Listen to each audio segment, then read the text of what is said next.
Então, continuando, para a gente entender, a gente ainda está na metade da história para entender como é que tudo isso é possível. Agora que a gente falou de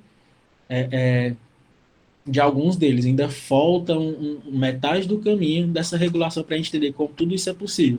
Mas a história vai se repetir. Então, a partir daqui, eu vou correr mais, porque tem muita coisa ainda pela frente. Eu não vou mais repetir tudo que se aplica de igual. Então, eu vou focar nos resultados, vou focar no final da história e os mecanismos que se repetirão. Eu não vou mais focar tanto como, por exemplo, aqui. Agora a gente vai para o eixo do cortisol. Gente, é um eixo hipotálamo-hipófise. Então, hipotálamo, hipófise, aquilo tudo a gente já sabe, né? Isso aqui eu não vou mais repetir. O que a história é a mesma, vai mudar os personagens e a glândula alvo. A glândula final aqui, que agora vai ser quem? A suprarrenal, certo? Então, o que acontece? Existe um grupo de neurônios hipotalâmicos, né? A mesma história. É o grupo parvicicelular que expressa o CRH, que é o hormônio liberador da corticotrofina. Quem é corticotrofina? É o ACTH que estimula o cortisol. Ele obedece aquela mesma história. Sempre tem um padrão central que recebe as adjacências dos outros estímulos, né? Nesse caso aqui, o padrão de estímulo circadiano do CRH também é sono-vigília, sendo que ainda é um grande mistério da ciência a gente diferenciar o que é simplesmente o estímulo pelo fato de estar dormindo ou se é o jejum do sono que causa esse estímulo também, porque não tem como separar um do outro, né? Na verdade, são os dois ao mesmo tempo. E não tem como você colocar um organismo para dormir e fazer ele se alimentar enquanto ele dorme, né? Então, não tem como a gente diferenciar aqui se esse estímulo é só do sono ou se o próprio jejum que acontece durante o sono é quem proporciona um estímulo também, já que o cortisol é o hormônio do estresse. Então, se o GH respondia a estresse, mas nem tudo ele respondia de forma positiva, algumas coisas ele inibia, né? Aqui então a gente vai ver como vai mudar, no caso do cortisol.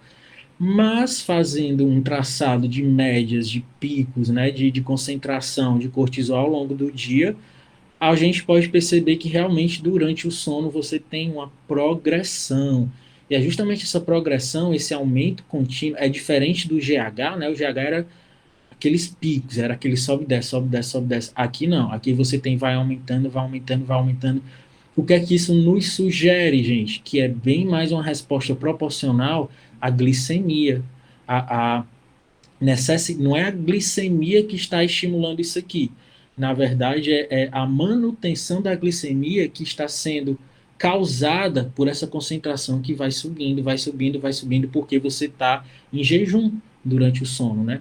E você também está preparando o seu organismo do ponto de vista energético para quando você acordar, você conseguir acordar, você conseguir responder a algum estímulo, que é quando você não acordar em hipoglicemia, por exemplo. E ao longo do dia vai diminuindo, vai diminuindo. Então você tem um padrão diário, isso aqui é esse o padrão diário, progressivo ao longo do sono e, é, é, e ele decresce ao longo da vigília, mas talvez isso seja, é, é, na verdade, tem a ver com o próprio estresse também, né? E o estresse sempre vai ser o estímulo que converge todos os outros estímulos, porque, por exemplo, hipovolemia, queda de pressão, também estimula. Hipóxia também estimula. Hiperosmolaridade, que tem a ver com hipovolemia e tem a ver com hipóxia, tudo isso aqui, gente, é estresse, né? Tudo é um estresse do ponto de vista cardiovascular. Isso quer dizer o quê? A gente destaca sempre a hipovolemia, por exemplo, que um dos mais fortes estímulos para o cortisol é a hemorragia, é a fratura. Tudo que faz você perder muito sangue talvez seja um dos mais potentes estimuladores dos interpretadores de estresse que respondem no nosso sistema nervoso central, causando o quê? A percepção de dor também, né? Já que dor é uma interpretação de estímulos. A dor, gente, ela não é o estímulo em si. Não existe estímulo da dor, né? Não existe receptores sensitivos de dor. Na verdade, existem nociceptores, baroceptores, existe um monte de outros receptores e de sensores do nosso organismo que levam informações sensoriais para o nosso sistema nervoso central. A informação, a interpretação, o processamento de toda essa rede é que vai ser processado em um nível de dor, não. Por isso que a dor pode ser algo treinado também, né? A dor é uma interpretação, mas o nível de dor em si também diretamente, proporcionalmente, estimula o cortisol, através dessas aferências, todo o sistema nervoso central, estimulando o eixo hipotálamo-hipófise, como a gente está sempre acostumado a falar. O CRH, então, que é o neurohormônio hipotalâmico, que é estimulado mediante a tudo isso, inclusive dentro do sistema nervoso central, gente, ele já é comprovado que o CRH tem receptores que não são somente o alvo principal dele, que é lá na hipófise, né? Que o alvo do CRH é o corticotrófico, que secreta o receptor para ele para secretar o ACTH no eixo do cortisol. Mas existem regiões responsivas ao CRH que não são na adenopófise, principalmente ao longo do sistema nervoso central também, que regula o quê? Atividade simpática, elevação da pressão arterial, taquicardia, são respostas rápidas. O próprio CRH já causa isso, não é nem o cortisol. O cortisol vai estimular tudo isso também, mas o CRH de cara já estimula tudo isso aqui também, inclusive até altera os pulsos de gonadotrofinas, que é o hormônio, o neurohormônio que regula os hormônios sexuais também. Inibe comportamento de ingestão alimentar, comportamento sexual também. Isso tudo aqui no nível do sistema nervoso central. Tudo isso, gente, tem a ver com a resposta ao quê? Ao estresse, que é, a gente sempre vai falar do principal estímulo do cortisol, que é o estresse. A gente vai entender como o cortisol, junto com o estímulo que vem do sistema nervoso autônomo simpático, faz com que o organismo se torne uma máquina do ponto de vista agudo, responda de forma aguda, se ele se torne metabolicamente e do ponto de vista de processos inflamatórios e de construção tecidual, regule tudo isso para o organismo se tornar uma máquina super eficiente para enfrentar esse estressor. Então, tudo isso vai acontecer do ponto de vista tecidual e metabólico para promover esse ganho de velocidade, de eficiência, de comportamento também, sua atitude, o seu, a questão a sua intuição, a, a, o seu afeto por alguma atividade, o prazer por realizar algo. A gente sabe que o cortisol tem a ver com tudo isso também, ele está tudo estimulando do ponto de vista central também. E do ponto de vista periférico, onde é que o eixo vai terminar? O eixo vai terminar no cortisol, né, secretado lá pela suprarrenal. O cortisol, do ponto de vista metabólico, ele estimula de forma parecida com o GH, ele estimula aquelas mesmas enzimas gliconeogênicas do fígado. No músculo já é bem diferente, eles não são tão iguais assim, né? No músculo, ele estimula o catabolismo proteico, enquanto o GH estimula o anabolismo, né? E no terceiro de pouso já são parecidos, ele estimula a lipólise também. E ele inibe, ele suprime o sistema imune, que não vai ser tanto o nosso foco aqui, mas basta a gente pensar do ponto de vista lógico, como é importante ter uma supressão momentânea do sistema imune quando acontece esse disparo simpatoadrenérgico, porque o corpo tem que se preocupar com os processos para responder de forma aguda a esse estressor. Depois ele se vira para ativar o sistema imune, para recuperar tecido, para reconstruir tecido. É aí que entra o GH, é aí que entra os hormônios da tireoide, mas no momento da agressão, ele tem que suprimir o sistema imune, porque o gasto energético do sistema imune não faz sentido acontecer aqui. Os processos aqui, não, a própria dor, por exemplo, que é uma interpretação que pode ser ativada pelo sistema imune, ela pode ser suprimida dependendo dos níveis de cortisol no seu sangue. O cortisol tem a potência de, no sistema nervoso central, inibir a dor, você não conseguir processar nada do ponto de vista de entender aquele estresse como dor. Por quê? Isso já envolve seu comportamento diante do estresse. Se você vai ter que enfrentar o estresse em uma situação de grave risco à sua própria sobrevivência, você só consegue enfrentar aquilo você estando consciente. E a dor consegue afetar a sua consciência a um ponto que você pode simplesmente perder o controle sobre suas próprias atitudes, né? Você pode se desesperar, você pode ficar ansioso. O cortisol inibe tudo isso. Todo mundo tem alguma história para contar, né, sobre alguém que perdeu um membro, por exemplo, e não sentiu dor nenhuma. Isso é o cortisol que faz tudo isso. Porque, gente, daquele momento em que o organismo. Lembra que eu falei para vocês que hipovolemia é o principal, talvez, estresse mecânico que estimula o cortisol? Nada provoca tanta hipovolemia do que perder um pedaço do corpo, né? Então, o pico de cortisol vai ser tão alto, juntamente com o pico simpatoadrenérgico, a gente vai ver que um sempre vem acompanhado do outro, é para vir, né? Vai ser tão alto que pode até induzir aquele organismo a não sentir dor nenhuma, porque ele tem que buscar sobrevivência, ele tem que conseguir parar com aquela hemorragia, ele tem que conseguir enfrentar aquele estressor, ele tem que lutar ou fugir. Por isso que a gente chama aquele momento metabólico de luta e fuga, né? Então, tudo faz sentido, é tudo em função de enfrentar o estresse. E em função disso, o metabolismo energético tem que ser todo direcionado também àquela velha história. Manter glicemia no sangue, porque sistema nervoso central aqui é que não pode falhar mesmo. Então, glicose tem que ficar, ela é preciosa no sangue nesse momento. Então, nada de glicólise, quase nada, tem que parar mesmo glicólise quase totalmente. O fígado, gliconeogênese vai lá para cima e estimular lipólise também, que é você ter que transformar o corpo uma máquina mais eficiente ainda do ponto de vista metabólico para enfrentar esse estresse. Claro, quem ativou tudo isso também foi o sistema nervoso simpático. Então você tem na adenopófise um grupo de células chamadas corticotrofos que expressam o receptor para o CRH e eles têm a capacidade de sintetizar o gene, ou de expressar o gene, que é o gene da PONC. A gente já falou dele. É um gene responsável por originar vários peptídeos. Aqui eu não vou falar novamente do processamento pós-transcricional, tradicional. Você sabe que um mesmo gene pode dar origem a um peptídeo que é um pré-hormônio, que vai ser processado, que pode dar origem a vários hormônios. Quando isso acontece na própria hipófise, essas células da hipófise, o corticotrofo, quando é ele que está expressando a PONC, um dos peptídeos que são gerados é o ACTH, ou corticotrofina, que é quem vai na corrente sanguínea para chegar lá na glândula da suprarrenal para estimular a secreção do cortisol. O próprio cortisol, que é um glicocorticoide, né? Glicocorticoides em geral, no caso no ser humano é o cortisol, mas em outras espécies tem outro nome, eles inibem a expressão do gene da PONC. Isso é o que, gente? Retroalimentação negativa, né?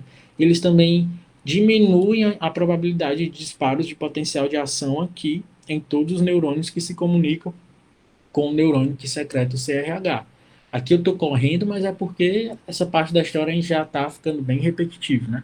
Só os nomes, os personagens que estão mudando aqui. Então, essa corticotrofina, o ACTH, vai na corrente sanguínea e vai encontrar a sua célula-alvo, que é a célula secretora do cortisol. Onde é que está essa célula? Bem aqui, ó. É uma célula é um grupo de células que se encontra nessa, aqui é uma anatomia real, que se encontra aqui nessa glândula que fica em cima dos rins, aqui está cortado, ó. Você pode ver que essa glândula tem uma parte mais central, que é uma medula. Essa medula aqui, gente, é justamente é um gânglio, tem uma origem de tecido nervoso, que é a medula que secreta catecolaminas também. E a parte externa da glândula, que é o córtex da adrenal, que é quem secreta quem? Aqui é o córtex. São três grupos de células principais no córtex. A zona glomerulosa secreta aldosterona, que é um mineralocorticoide responsável por regular a homeostase de minerais, né? Aqui a gente não vai entrar nesse assunto. E a zona reticular, que secreta androgênios, também a gente vai falar rapidamente sobre essa zona, mas o nosso foco aqui são as células da zona fasciculada, que são células que secretam cortisol e têm receptores para quem? Para a corticotrofina, né? Para o ACTH, que é o receptor acoplado à proteína G. A medula é que tem as células cromafins que secretam as catecolaminas. Então, essas células aqui, o que é que elas têm de diferente das outras? Porque, gente, elas não são tão diferentes assim do ponto de vista histológico, não. Daqui para cima e daqui para baixo, o que é que vai mudando? As enzimas que uma célula tem que as outras não têm. Que enzimas são essas? Justamente as enzimas esteroidogênicas. Umas têm mais de algum tipo e outras têm mais de outros tipos. Por isso que algumas têm mais capacidade de sintetizar glicocorticoides, outras têm mais capacidade de sintetizar mineralocorticoides. É o que diferencia a capacidade esteroidogênica de uma célula para outra, como a gente falou na nossa primeira aula. Aqui, não vou falar sobre cada uma dessas vias, mas só para demonstrar para vocês como é que a corticotrofina, ou ACTH, que vem lá da hipófise, encontra o seu receptor acoplado à proteína GS, que age pela via de QAM, da adenilato ciclase, estimulando AMP cíclico, que ativa a PKA. A PKA é aquela via que pode ativar uma gama de transcriçores, de elementos responsivos à transcrição gênica que podem ser fosforilados. Uma vez fosforilados, eles ativam a transcrição de algum gene-alvo. A diferença é que alguns desses genes-alvos aqui, dessa célula, que é a célula da zona glomerulosa, lá da suprarrenal, são justamente quem, gente? São genes responsáveis pela síntese do cortisol. Então, eles são estimulados pelo ACTH através da via do AMP cíclico. Mas essa via também estimula o quê? Transportes, vias de transportes e enzimas responsáveis por isso também, que captam moléculas de colesterol também. Por quê? Por que captam moléculas de colesterol? Hormônios e esteroides são feitos a partir de que precursor, gente? Do colesterol. Então, essa célula aqui tem que ter uma capacidade de captar colesterol também na corrente sanguínea, que está vindo aqui, ó, pelo HDL. E também ela tem gotículas de lipídio dentro dela mesma, onde elas acessam a fonte de colesterol também para a biossíntese desse cortisol, né? Então, a resposta para tudo isso é o quê? A capacidade e o estímulo também para a síntese e secreção dos glicocorticoides, mineralocorticoides e esteroides androgênicos também. No nosso caso aqui, a gente vai falar de um glicocorticoide, que é o cortisol. É isso que acontece lá dentro. Você tem o colesterol trazido pelas LDLs, pelas HDLs também, que podem acessar essa célula através de receptores de lipoproteínas. Uma vez lá dentro, eles vão ser convertidos, eles podem ser aproveitados. Existem, isso aqui ainda é alvo de estudos, mas acredita-se que existem enzimas carregadoras que são capazes de transportar moléculas de colesterol livre para dentro da mitocôndria, ou talvez sejam apenas reações em cadeias, como acontece com ácido graxo livre, né? Aquela história da carnitina acetiltransferase, mas isso aqui ainda não está bem definido. E tem também a gotícula de lipídio dentro desse citoplasma. Claro, lipídio tem muito colesterol, né? Basta esses colesterol serem sofrerem ação de hidrolases para serem esterificados e virarem colesterol livre. Sair do triacilglicerol e virar colesterol livre, para esse colesterol livre poder, lá dentro da mitocôndria, acontecer o início do processo de esteroidogênese. Inclusive, existe uma proteína, que é a proteína esteroidogênica regulatória aguda, a STAR, que é uma das principais enzimas que são acionadas pelo ACTH para ver o processo. Lembra que hormônios e esteroides, sempre a primeira reação é o quê? A conversão de uma molécula de colesterol em pregnenolona. É isso que vai ser estimulado aqui. A pregnenolona é quem vai sair da mitocôndria depois que ela for formada a partir do colesterol. A mitocôndria que tem as enzimas responsáveis para isso, aqui são demonstradas algumas. Depois disso é que enzimas específicas é que irão decidir se essa pregnenolona vai virar qual hormônio esteroide.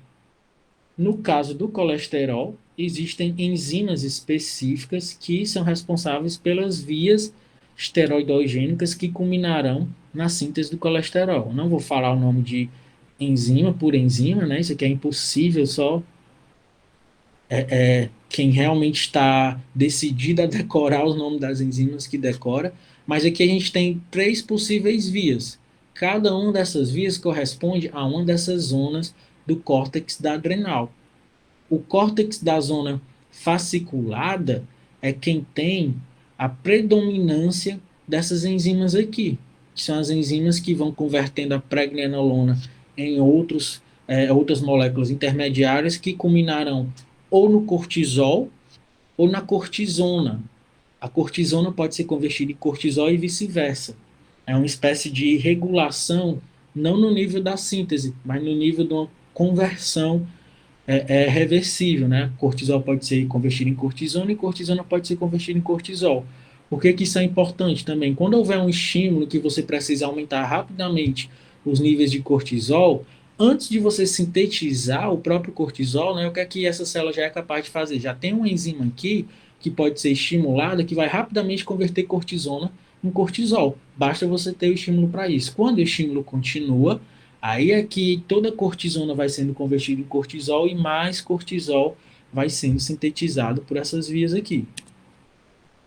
O cortisol, então, vai para a corrente sanguínea, transportado pela globulina de corticosteroide, a CBG, e pela albumina também, já que ele é um hormônio esteroide, ele precisa de uma proteína carregadora. Aí acontece todo aquele processo dele se livrar, se liberar da proteína carregadora para poder entrar na célula, né? É óbvio que o receptor para ele é intracelular, já que ele é um hormônio esteroide. Então, a taxa livre de cortisol é que vai ser importante para tudo isso, mas isso a gente já falou bastante, né? Então, vamos pular e vamos para a etapa já do cortisol, encontrando o seu receptor dentro da célula.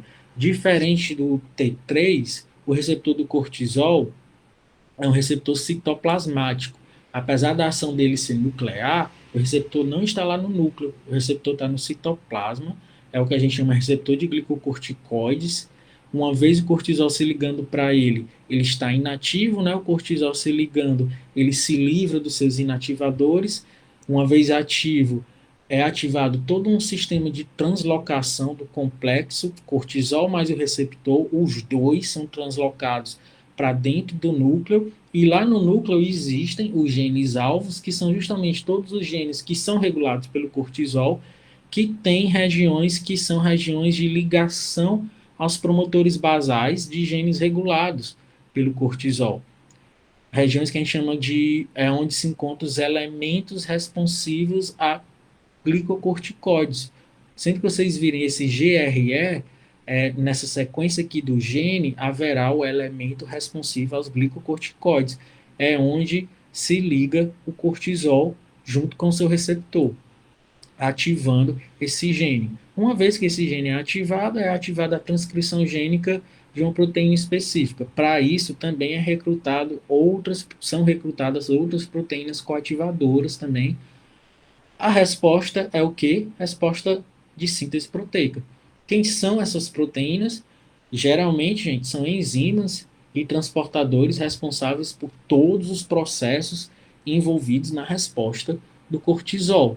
Ou seja, essa resposta não é a mais rápida de todas, não é como uma ativação de uma enzima que já existe, né? O cortisol ele vai estimular a transcrição de mais daquelas enzimas. Então, ele não é a resposta mais aguda de todas, mas também não é tão a longo prazo como os hormônios da tireoide ou GH ou vice-versa. Talvez ele seja mais a curto e médio prazo, como o GH também é. Vai depender também do volume de estímulo proveniente do sistema nervoso autônomo simpático. E é isso aqui que acontece quando o complexo cortisol com seu receptor entra no núcleo da célula.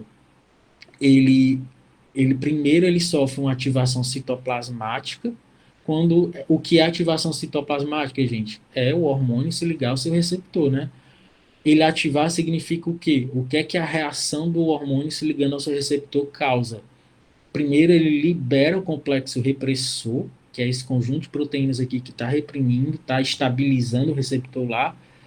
E para ele ser ativado, ele se dimeriza, ou seja, ele se separa em dois, e um dos pedaços é quem consegue acessar o GRE, o elemento de resposta que se encontra lá no núcleo, e a resposta é a transcrição gênica do gene-alvo. Então vamos lá ao mais importante. Os mecanismos são esses. São mecanismos que a gente está sempre repetindo, né? Agora, as ações, sim, a gente vai dar bastante ênfase aqui. Todas elas, de alguma forma, são em resposta ao estresse.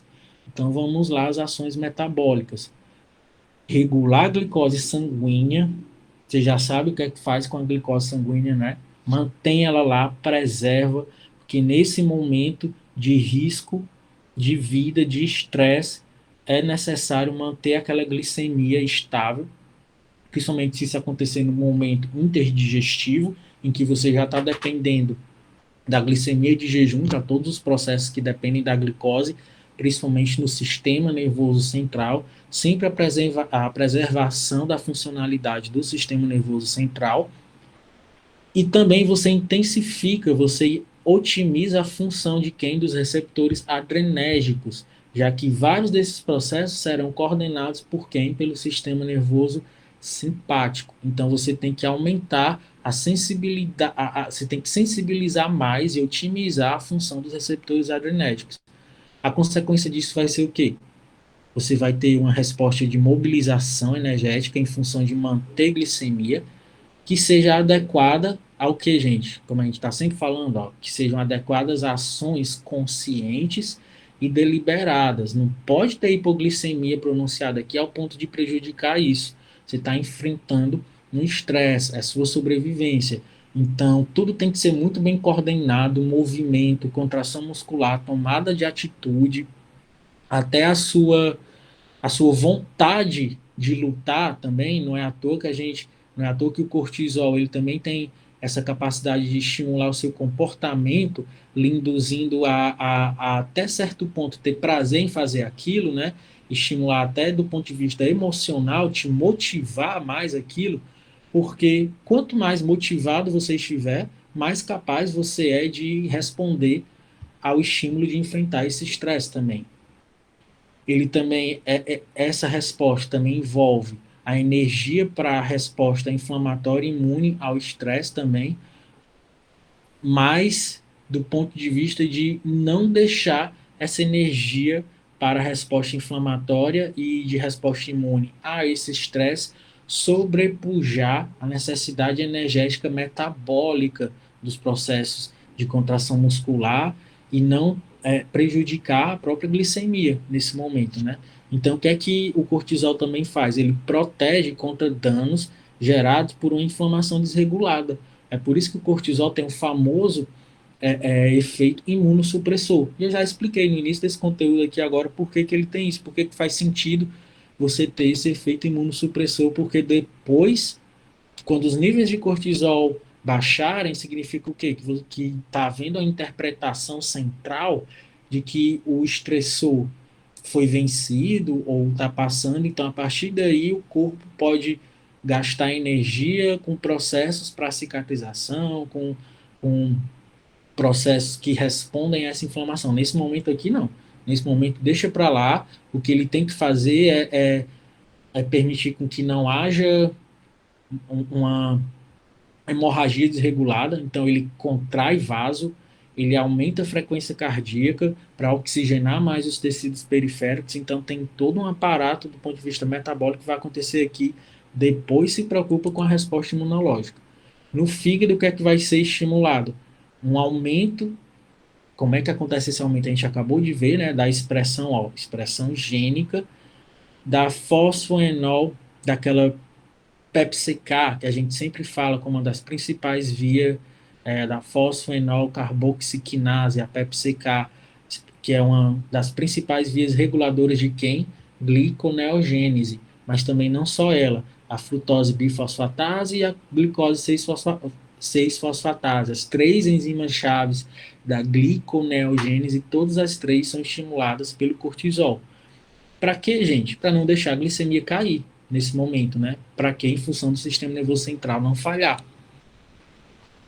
No, na fibra muscular, o que é que vai acontecer? Inibir síntese proteica. Então aqui não tem esse negócio de aproveitar aminoácido para síntese proteica como o GH estimula, não. Aqui vai ser antagônico ao GH e à insulina. Esse momento aqui é de resposta mais aguda. O GH, ele tem efeito agudo e efeito mais a médio e a longo prazo, né? Porque ele controla o metabolismo de forma aguda e ele controla adaptações estruturais a mais longo prazo. Cortisol não. Cortisol já é mais agudo e mais a médio prazo. Ele inibe síntese proteica, porque, na verdade, gente, ele vai estimular catabolismo proteico, para usar o músculo esquelético como fonte de carbonos para quem? Para gliconeogênese. Então, aqui a história já está mudando. E, claro, um forte estímulo lipolítico. Ele vai estimular todas aquelas enzimas lipolíticas, mas não exatamente de forma tão direta. Lembra que eu falei para vocês que ele potencializa a função dos receptores adrenérgicos? Onde é que tem receptor adrenérgico? Aqui, no adipócito. Quem é que estimula a lipólise? Lipase sensível ao hormônio. É a lipase que estimula a queda do triacilglicerol. Essa lipase ela responde ao estímulo adrenérgico. Então, o cortisol, ele não é que ele estimule diretamente, ele não estimula a lipase, mas ele deixa essa lipase mais responsiva aos receptores adrenérgicos. Inclusive, um daqueles genes que ele regula é o gene do próprio receptor adrenérgico aqui. Então, esse adipócito ganha capacidade em responder do ponto de vista de lipólise. E ele também estimula a poupança de glicose. Não faz sentido se eu estou querendo quebrar esse tecido adiposo para liberar glicerol e ácido graxo, eu ainda permitir com que esse adipócito gaste trabalho em absorver glicose para crescer, né, para a adipogênese. Ainda mais que essa glicose que ele aproveitaria para processos de adipogênese é a mesma glicose que está dando tanto trabalho de ser mantida aqui pelo fígado. Então tem que inibir, tudo que aproveita glicose aqui tem que inibir, tem que deixar ela para o sistema nervoso central, potencializando, como eu já falei também, efeitos das catecolaminas, disponibilizando ácidos graxos livres como fonte de energia e evitando também que adipócito, que é uma grande, adipócito tem uma grande capacidade, gente, de aproveitar a glicose, porque tem muito adipócito no corpo, né? E ele tem essa grande capacidade, a insulina estimula muito isso também. Então tem que inibir esse tipo, essa forma, essa via de aproveitamento da glicose, porque a glicose tem que ser poupada. Um exemplo clássico, exemplificado aqui à esquerda, a gente vê como é que pode acontecer, quando acontece essa interação. Aqui a gente vai acabar falando de hormônios como insulina e glucagon, a gente não viu ainda, mas acredito que dê para entender. É uma resposta bastante integrada. A gente não pode pensar no cortisol. Quando a gente trata de resposta metabólica, a resposta desencadeada pelo cortisol envolve as catecolaminas, né, porque envolve o sistema nervoso simpático, envolve insulina e glucagon também, a inibição de um e estímulo do outro, né? Então, para entender o cortisol, a gente tem que entender os outros. Então, depois que a gente tiver visto todo o conteúdo de insulina e glucagon, acredito que isso aqui fique mais claro, mas eu também acredito que, a grosso modo, dê para entender esse processo de resposta integrada que acontece aqui.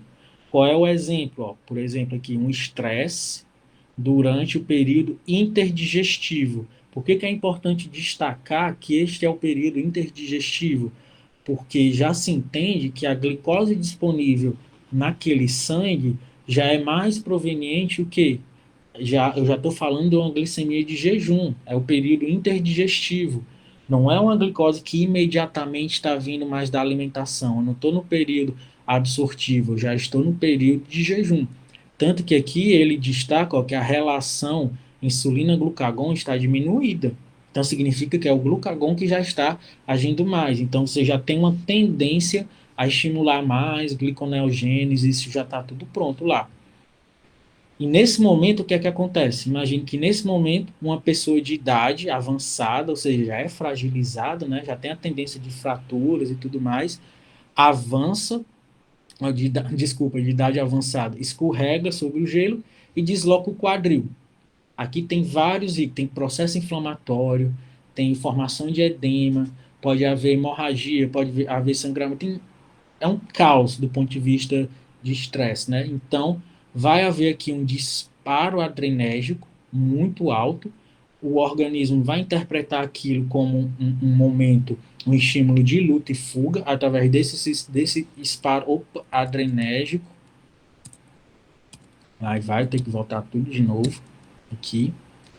Não é à toa que epinefrina e norepinefrina liberado pelo sistema simpático adrenal, lembrando que a medula adrenal também libera essas substâncias, não só os neurônios do sistema nervoso simpático, né? Sistema nervoso simpático esse mesmo que vai estar estimulando aumento da frequência cardíaca, diminuição da resistência periférica, regulação do tônus vasomotor, maior ativação da contração muscular, tudo isso está sendo ativado nesse momento. E, claro, vai estimular também o aumento do cortisol. O cortisol vai, junto com essas outras, junto com o glucagon e junto com as catecolaminas, vai estimular o que?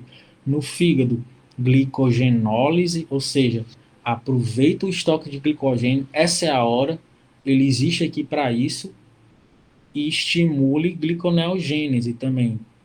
Então, ele aproveita essa conversão do glicogênio em algum daqueles substratos do metabolismo da glicose e, além disso, disponibiliza glicose de novo de volta para a corrente sanguínea através da gliconeogênese. Tudo isso em função do quê? Poupar a glicose do sangue para não deixar o sistema nervoso central perder consciência. No músculo esquelético, estimula proteólise, para quê? Para mandar aminoácido para contribuir aqui para a gliconeogênese. Não faz sentido nesse momento ter síntese proteica também, porque não, aminoácido não vai ser utilizado para isso. Então, é um forte antagonismo à ação da insulina também. Glicogenólise, o glicogênio intramuscular também vai ser altamente ativado, o catabolismo dele. E, claro, a captação da glicose mediada por GLUT4, que é justamente o efeito estimulado pela insulina, aqui vai ser perfeitamente inibido. E lá no tecido adiposo você vai ter estímulo, como a gente já falou, aumentar a taxa de lipólise, inibir lipogênese e, para isso, claro, inibir a captação de glicose mediada por GLUT4, que é a ação da insulina também. Lembra que eu falei? O corpo, nesse momento, é uma máquina para otimizar a velocidade, potência do ponto de vista de contração muscular, de resposta, de coordenação motora, de motivação do ponto de vista emocional também, suprimir processos que nesse momento não são os mais importantes, como inflamação exagerada para esse momento, quando os níveis de cortisol baixarem, é que vai haver o processo de adaptação a esse estresse que foi sofrido, porque nesse momento a resposta a esse estresse é aguda, é acabar com esse estresse. Então está tudo sendo otimizado. Lembrando, quem disparou isso aqui foi principalmente o sistema nervoso simpático. Porém, para a gente entender essa questão do que é mais agudo, de quem dispara, de quem que otimiza essa resposta ou não, vamos fazer aquele mesmo exercício de juntar um estímulo com o outro, no controle da glicemia, né, que é justamente um parâmetro bastante importante para a gente avaliar o quanto esse cortisol está agindo, está respondendo do ponto de vista de adaptar de forma aguda a responder a esse estressor, né? Já que a adaptação rápida, o desvio das vias metabólicas em função de se poupar a glicose, talvez seja metabolicamente a principal resposta buscada pelo cortisol junto com as catecolaminas e o glucagon. Então, aqui a gente tem a concentração da glicose no sangue, né? A famosa glicemia ao longo do tempo, a curva de glicemia, que é a conhecida curva de glicemia.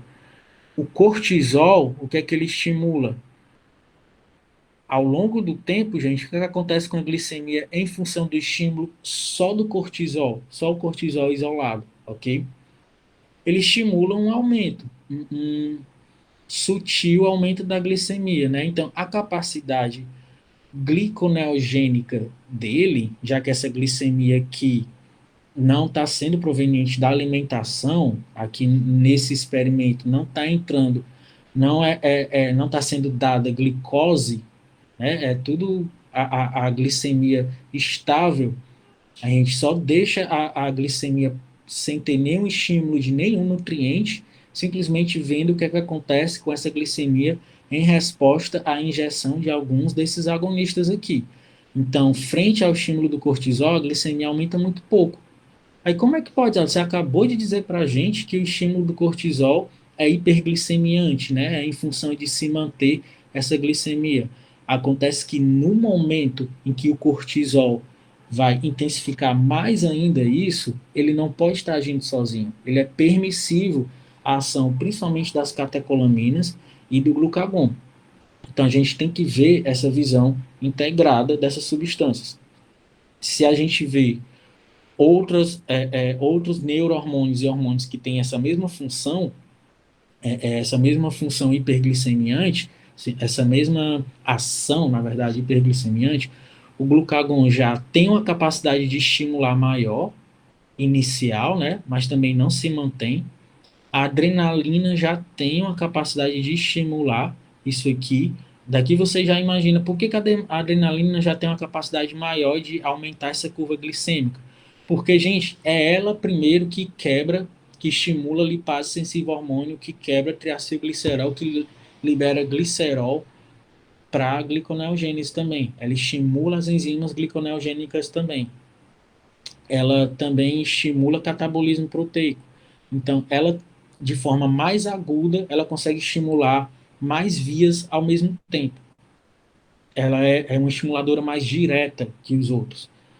Porém, não é isso aqui que acontece no momento em que ocorre um disparo adrenérgico.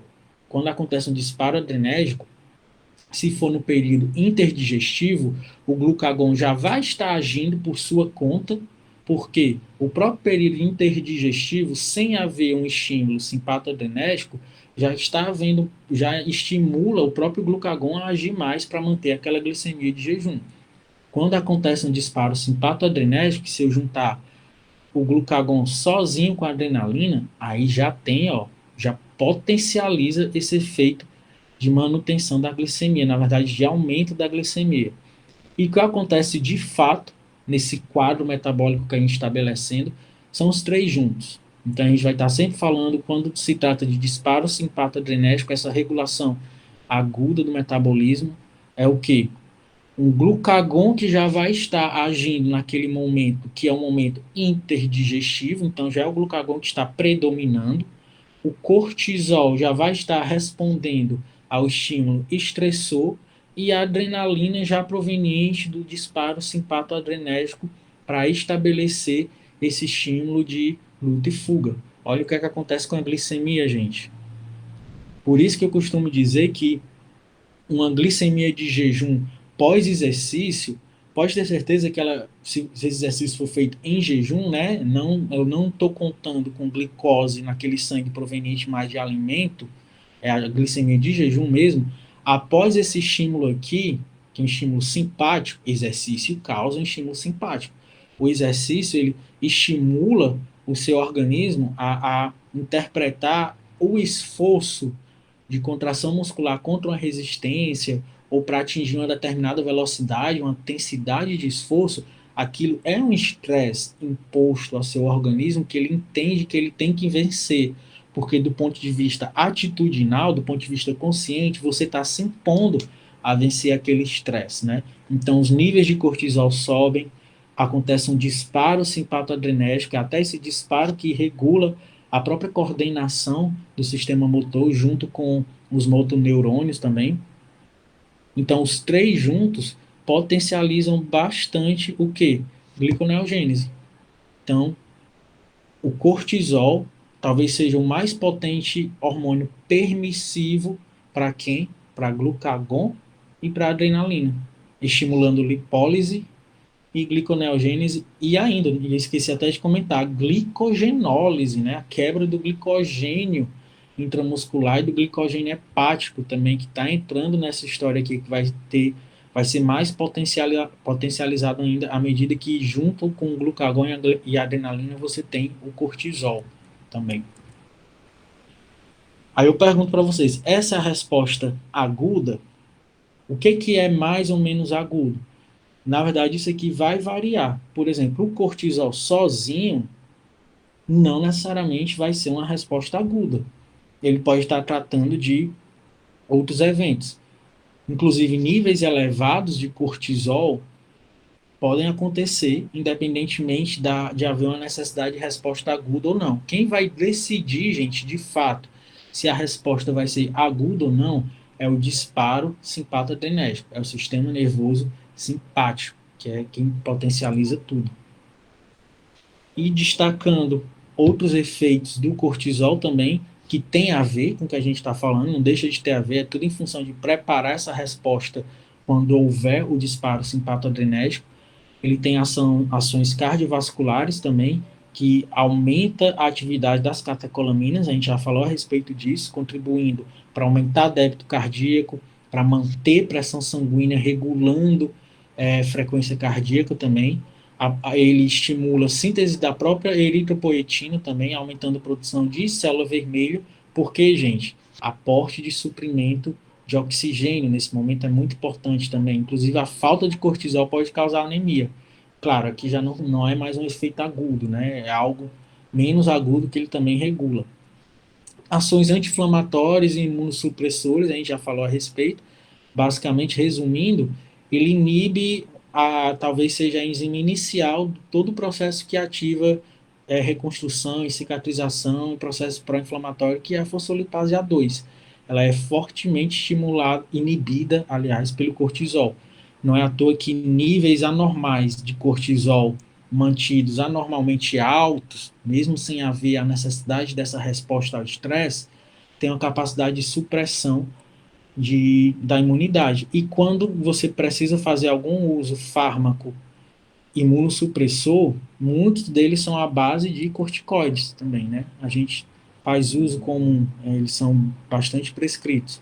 Efeitos sobre os ossos também, aumentando a reabsorção óssea, diminuição da absorção intestinal, e tudo isso aqui, gente, em função que da manutenção da volemia, já que o cálcio, você manipulando tanto a reabsorção óssea, a excreção renal e a absorção intestinal de cálcio, você consegue mexer com a volemia do sangue, já que você está mexendo com a osmolaridade.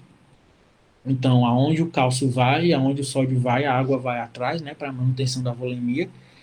E como eu já falei para vocês, também tem efeitos psicológicos. Ele regula essa sensação de bem-estar, o ânimo, né, a motivação, mas a exposição excessiva, como se fosse uma espécie de retroalimentação negativa também, né? Leva à instabilidade emocional.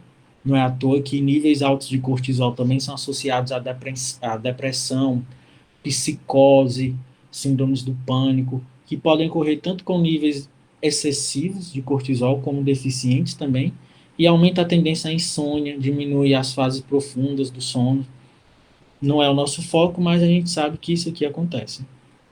Mas quer dizer então, professor, que quando eu estou fazendo uma dieta restritiva ou de baixo conteúdo de carboidrato, é por isso que eu sinto uma irritação, né? Muita gente se pergunta isso, isso tem a ver com cortisol, como é que estariam os níveis de cortisol nesse momento, qual o papel dele? É interessante que o cortisol tem essa capacidade de fazer o contrário do que ele está estimulando, ao mesmo tempo que o cortisol. Por isso que depressão e outros problemas mentais, né, em geral, eles podem ser associados a excesso ou a deficiência de cortisol.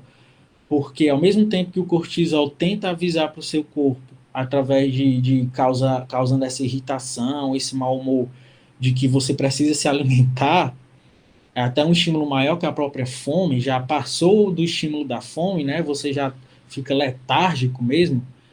Ele também consegue, se durante esse período o seu organismo precisar entender que não tem jeito, ele vai continuar sem se alimentar e para piorar ainda a situação, ainda houve um disparo simpático. Se nesse momento houver um disparo simpático, o que é que seu organismo agora precisa se preocupar? Deixa essa irritação para depois, ele agora precisa se motivar para enfrentar esse estressor, mesmo ele estando com fome, mesmo ele estando em privação. É um mecanismo de sobrevivência. Não é à toa que existem casos de pessoas que passaram dias ou semanas sem se alimentar, em jejum, sangrando, com ferida aberta, como atletas, alpinistas. Existem vários desses relatos de pessoas que passaram dias lutando pelo quê? Pela própria sobrevivência. O cortisol tem essa capacidade de ativar tudo que puder ele vai inibir a dor, ele vai inibir essa sensação de irritação, ele vai lhe motivar, ele vai lhe deixar mais ligado, mais motivado. Por isso que ele tem essa capacidade de causar bem-estar também em determinados momentos que isso for mais vantajoso para a sua sobrevivência. A gente está vendo todo um processo de regulação complicado e complexo que evoluiu de forma ao nosso corpo conseguir enfrentar momentos de privação de glicose para manter glicemia de jejum. A partir do momento que você faz isso de propósito, seu corpo não sabe que você está fazendo isso de propósito, né? Então, o que é que vai acontecer? Cortisol vai lá para cima, pode ter certeza. Por exemplo, isso não quer dizer que você vai ficar irritado e mal-humorado para sempre por causa dessa dieta. Não, chega um ponto que ele desiste, né? Mas a partir do momento que você volta ao normal, que você começa a se alimentar, ele reestabelece os níveis normais de funcionamento. E destacando, eu falei para vocês, né, casos em que pode haver um excesso patológico de cortisol, aqui só para reforçar a nossa capacidade de pensar do ponto de vista da retroalimentação negativa também. Quando acontece um excesso, uma disfunção no córtex da própria glândula renal, que excessivamente, né, aquela hiperfunção primária, em que ela secreta cortisol além daquilo que ela está sendo estimulada, é uma hipersecreção primária, que geralmente é devido a problemas no córtex mesmo, é um problema local, tem várias causas, e ela pode ser reequilibrada através da retroalimentação negativa, né? CRH diminui e a CTH diminui. Então, transitoriamente, esses níveis podem voltar aos níveis normais às custas da diminuição do eixo. Existe também uma situação de disfunção na adenopófise, que é a hipersecreção secundária. Geralmente é algum problema aqui na hipófise, como um tumor hipersecretor, por exemplo, na adenopófise, que faz ela secretar muito a CTH. Então, esse estímulo para secretar cortisol é desproporcional. Felizmente, você tem pelo menos ainda um nível de regulação, né, que é hipotalâmico. Vai ser mais difícil controlar isso aqui, mas os níveis de CRH ainda podem diminuir bastante em função de se regular esse eixo. E tem o caso mais grave de todos, né, que eu acredito que seja o mais grave de todos, porque não tem jeito, que é quando é a hipersecreção terciária, devido a problemas no próprio hipotálamo. Isso aqui seria um problema no nível do sistema nervoso central mesmo, é bastante raro, como tumor hipersecretor hipotalâmico. Tumor hipotalâmico, gente, é atestado de, enfim, vou nem assustar ninguém, né? Mas um tumor hipotalâmico, ele pode ser hipersecretor do CRH e não tem retroalimentação negativa que dê jeito aqui, né? Aqui só a remoção do tumor, só quimioterapia, enfim, tem que resolver esse tumor aqui. Por que eu estou destacando possibilidades de causas de excesso de cortisol? Não é tão raro excesso de cortisol na nossa realidade moderna hoje do dia a dia, devido a outros tipos de estresse que envolvem estresse neurogênicos, que são capazes de estimular a secreção do cortisol também. Depressão, ansiedade. Você imagina que é como se o corpo estivesse constantemente, o organismo do ponto de vista fisiológico, ele está constantemente interpretando a sua realidade como como estressora, como agressora, como algo estressante, não estressante do ponto de vista sentimental, emocional, do ponto de vista fisiológico mesmo. Então, disparos simpatadrenérgicos vão estar desregulados, porque é como se você tivesse sempre enfrentando uma iminência de dano, de estressor que não existe, é puramente uma interpretação, um processamento central desregulado, né? Isso é patológico, não é uma questão meramente emocional, não é porque a pessoa está muito triste ou está muito abalada, não, isso é uma disfunção mesmo das sinapses que são realizadas ali. Claro que pode ser consequência de algo do estilo de vida da pessoa, mas a partir do momento que se estabelece a patologia, eu não estou mais falando meramente de sensação propriamente dita, eu não estou falando de comportamento, de emoção, estou falando de uma desregulação disso, de uma resposta mediada por quem? Pelo cortisol, que está desregulada. Como, por exemplo, mesmo numa situação de relação não baixa, né, aqui ele coloca como alta, mas eu descreveria como uma relação não diminuída de insulina-glucagon, ou seja, eu não estou falando, para dar esse exemplo aqui, do período interdigestivo. Você imagina que agora eu vou dar um exemplo de um organismo que está alimentado, não está no período interdigestivo, não está recebendo disparo simpático, adrenérgico, ou seja, não houve um disparo direto para uma iminência de processo de luta e fuga, e mesmo assim os níveis de cortisol estão cronicamente elevados, ou seja, níveis de cortisol cronicamente elevados em pessoas bem nutridas. Existe uma síndrome chamada doença de Cushing, que não tem nada a ver com esse exemplo que eu estou dando de estresse neurogênico. É uma síndrome mesmo de hipersecreção do cortisol. A consequência disso vai ser o que, gente? No sistema nervoso central, regulação do apetite, a pessoa, mesmo estando nutrida, mesmo estando alimentada, vai sentir fome o tempo inteiro, porque o cortisol informa que está havendo estresse metabólico, mesmo não estando havendo, né? Esse fígado, mesmo tendo glicose, mesmo não havendo risco de hipoglicemia, esse fígado vai estar sendo estimulado nele, síntese hepática de glicogênio, ele vai estar em gliconeogênese também, contribuindo para um efeito hiperglicemiante. No músculo esquelético, novamente, mesmo sem necessidade, vai estar tendo estímulo de catabolismo proteico, vai estar se uma perda de sensibilidade à insulina, um antagonismo à ação da insulina, são todos efeitos do cortisol que a gente acabou de comentar. Acontece que aqui esse efeito está acontecendo num momento que não era para acontecer, né? Justamente por uma desregulação. No tecido adiposo também, você vai perder a capacidade de lipólise.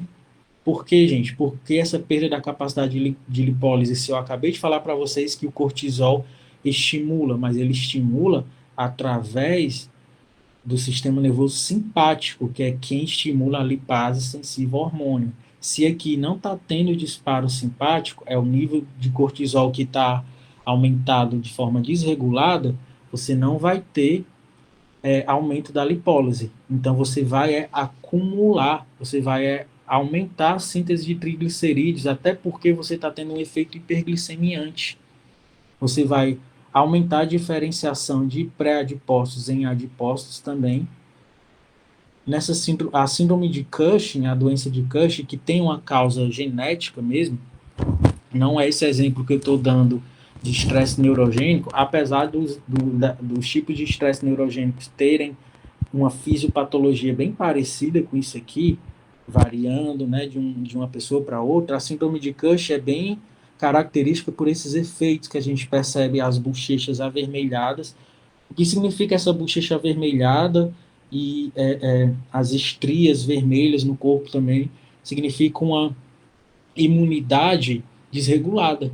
Processo imunológico de proliferação celular está desregulado, onde tem que acontecer mais reconstrução tecidual não acontece, ou onde não tem que acontecer, acontece demais, gerando estrias, essa bochecha avermelhada, a recaptação, reabsorção óssea de cálcio também desregulada, você tem esse acúmulo local de gorduras, facilidade de contusões, esquimoses também, má cicatrização de feridas, já que o cortisol tem esse efeito imunossupressor, além de braços, né, os bracinhos, as pernas fininhas, por quê, gente? Catabolismo proteico, né?